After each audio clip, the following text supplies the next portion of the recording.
Hello everyone, this is editorial video for problem A, maximize difference.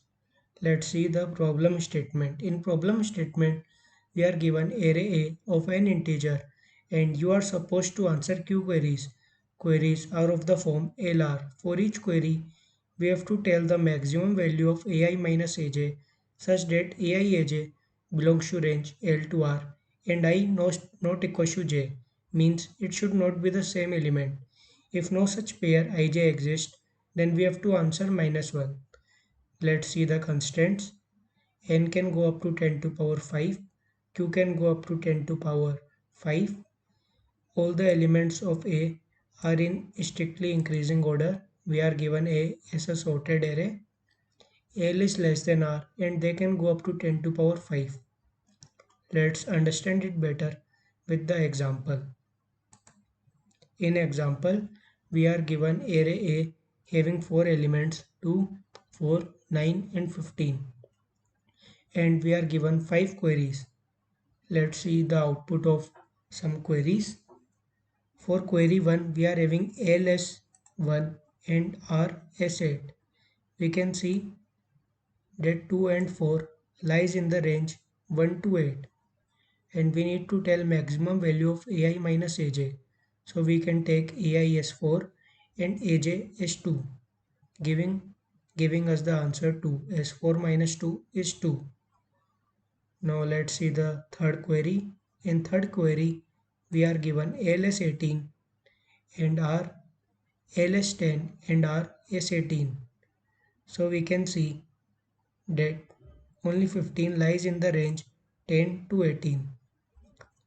But we cannot take 15 as AI and AJ because their indices must be different. So there is no such pair ij exists, so we will output minus 1. Now let's see the last query. In last query we are given L as 3 and R as 27. We can see that all these elements lies in the range 3 to 27. So for finding maximum value of AI minus AJ, we can take AI as 15 and AJ as 4. So we will get 11. 15 minus 4 is 11. Now let's see how we will be building the solution. We know that array A is in increasing order.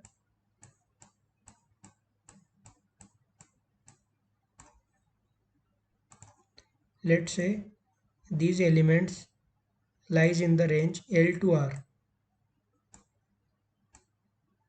These elements lies in the range L to R. We know if the elements are lying in the range L to R, they will occur as a subarray in the array A because the array is given as increasing array. Let's say this is the first element which is greater than or equal to L and less than or equal to R and this is the last element which is greater than or equal to L and less than or equal to R. Then we can take this as AI and this as AJ and AI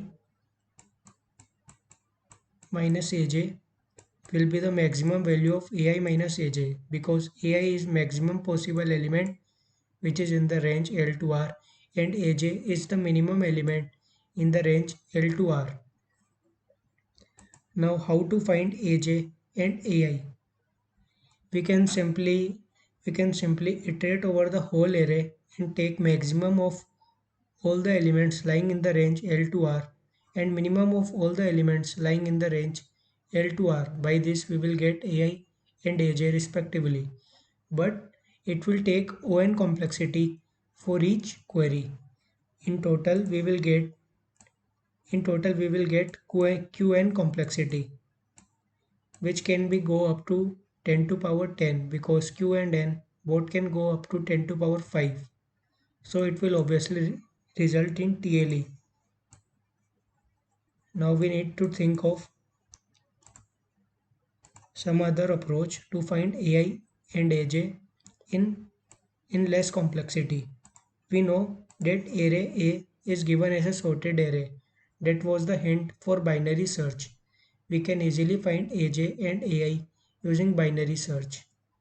For finding AJ, we can just find the first element which is just greater than or equal to L, and for AI we can just find the last element which is just less than or equal to R. Their difference will be the answer, and it will take time q log n. For each query we are only taking time log n. You can make this 2 log n, but the constants will be ignored.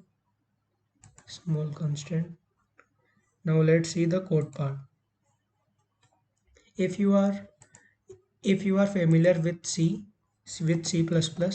then you must be knowing about lower bound and upper bound that I will be using. Firstly, I have taken the input of array. Then I have taken number of queries. For each query I am taking L and R. Now let's find AJ. AJ is the first element which is greater than or equal to L. So we can find AJ by using lower bound. Lower bound will return the iterator to the first element which is greater than or equal to L, and we are subtracting a dot begin from it to get the index j. Now let's find AI. AI is the last element which is less than or equal to R. So we are using upper bound R. It will return us the first element which is just greater than R. So we are subtracting -1 also to get to the last element which is just less than or equal to R.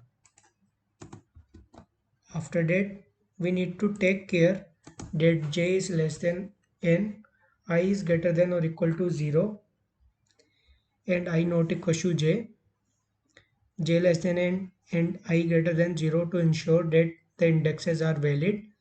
I not equal to j, and aj and ai is greater than or equal to L, and aj is less than or equal to R. We need to check these conditions also.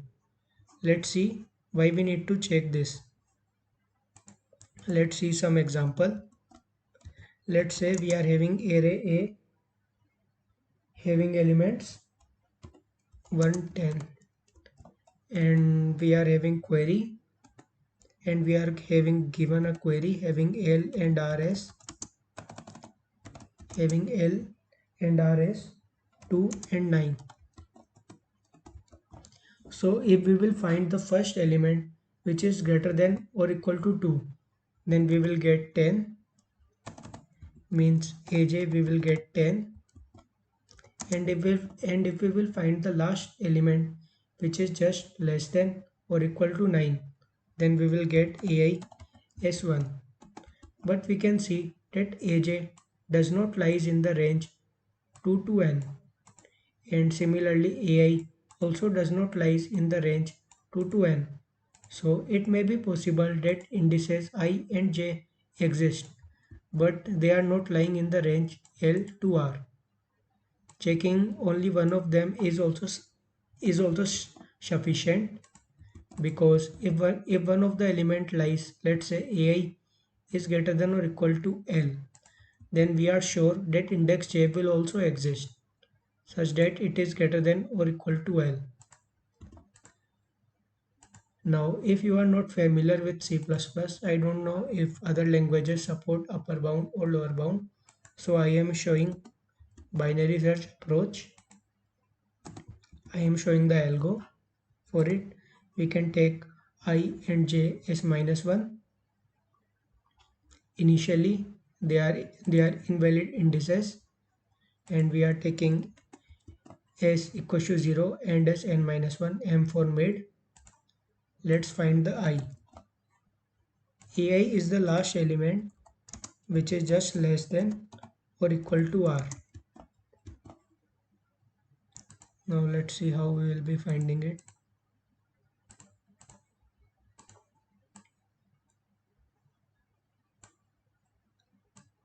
We are having start here, and here, mid here. We are checking. Firstly, we are taking mid. If we are if we are seeing that mid,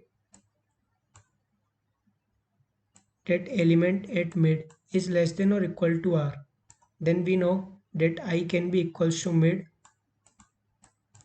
and then we can look for a better answer. And then we can look for a better answer. So we can make this start, this as end, and this as mid. After that, we again do the same.